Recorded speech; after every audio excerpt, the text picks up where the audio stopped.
જય શ્રી કૃષ્ણ મિત્રો, કેમ છો? મજામાં ને? આજે આપણે રાવણા સ્ટોરેજ કરતા શીખવાડીશ તમને. એકદમ મસ્ત સ્ટોરેજ થાય છે. ફ્રેશ રાવણા આવે એ લેવાના છે, એકદમ સરસ. અત્યારે બજારમાં બહુ મસ્ત આવવા માંડ્યા છે. મોટી સાઈઝ હોય એ લેવાના છે અને આપણે કડક હોય એવા લેવાના છે, એટલે આપણું સ્ટોરેજ એકદમ મસ્ત બને. આપણે આખા વર્ષ માટે આપણે સ્ટોરેજ કરી શકીએ છીએ અને આપણે જ્યારે પણ પીવાનું મન થાય જાંબુ સોડ તો આમાંથી બનાવી શકીએ છીએ. તમે જોઈ શકો છો એકદમ ફ્રેશ આપણે રાવણા લીધા છે. આ રાવણાનું એકદમ મસ્ત સ્ટોરેજ થશે. પહેલાં આપણે આના બી કાઢી લેવાના છે.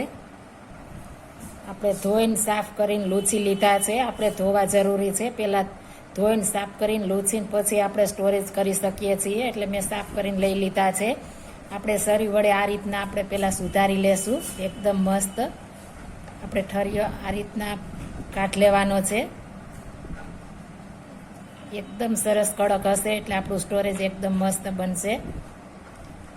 આ ઠરિયાનો ભાગ કાઢી લીધો છે. આપણે આ ઠરિયા ફેંકી નથી દેવાનો, આનો આપણે જ્યુસ બનાવી શકીએ છીએ. આપણે બધા ઠળિયા પાણીમાં નાખી દઈએ, ત્યારબાદ આપણે મસળીને આનું જ્યુસ મસ્ત બને છે. આપણે રાવણાનું આ બી આપણે રાખી દેશું. આ રીતના આપણે બધા રાવણા સુધાર લેવાના છે. એકદમ મસ્ત રાવણા છે એટલે આપણે ગ્રીપ વધારે હોય છે.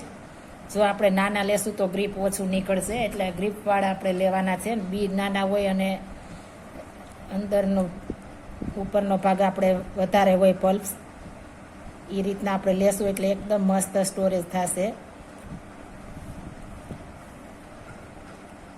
આ રીતના આપણે બધા રાવણા સુધારી લેશું.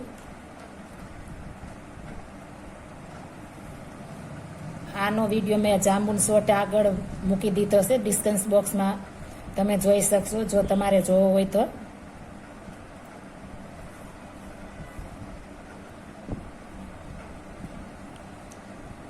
આ રીતના બધા આપણે સુધારી લેશું. આપણે બધા રાવણા સરસ મજાના કટિંગ કરી લીધા છે, તમે જોઈ શકો છો. સરસ બાઈટ બની ગયા છે. આપણે હવે આને આપણે એક પેક ડબ્બામાં ભરવાના છે. પ્લાસ્ટિકનું કન્ટેનર હોય તોય ચાલે ને કાચનું હોય તોય ચાલે. હવે આપણે એક કન્ટેનરમાં ભરી લેશું એર પેકમાં. હવે મેં એક ડબ્બો લઈ લીધો છે, તમે જોઈ શકો છો. આમાં આપણે ભરી દેશું.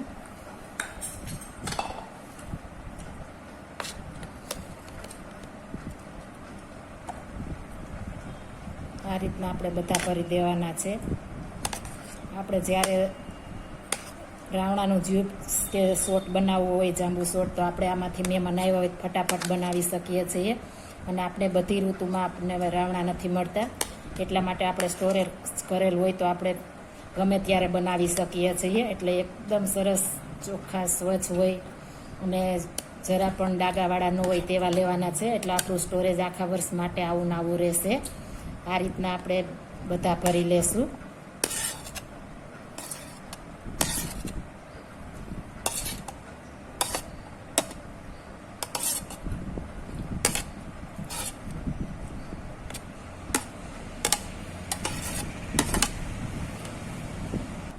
મેં આ 1 કિલો રાવણા લીધા હતા. 1 કિલો રાવણાનું આપણે સ્ટોરેજ કરી લીધું છે. અને આપણે એરપેક કરીને આપણે ફ્રીઝરમાં મૂકવાનું છે, એટલે ફ્રીઝરમાં આવા નવા આપણે રહેશે. જો આ મારી રેસીપી પસંદ આવી હોય તો મારી ચેનલ લાઇક, શેર અને સબસ્ક્રાઈબ કરી દેજો. ફરી મળીશું નવી રેસીપી લઈને. જય શ્રી કૃષ્ણ.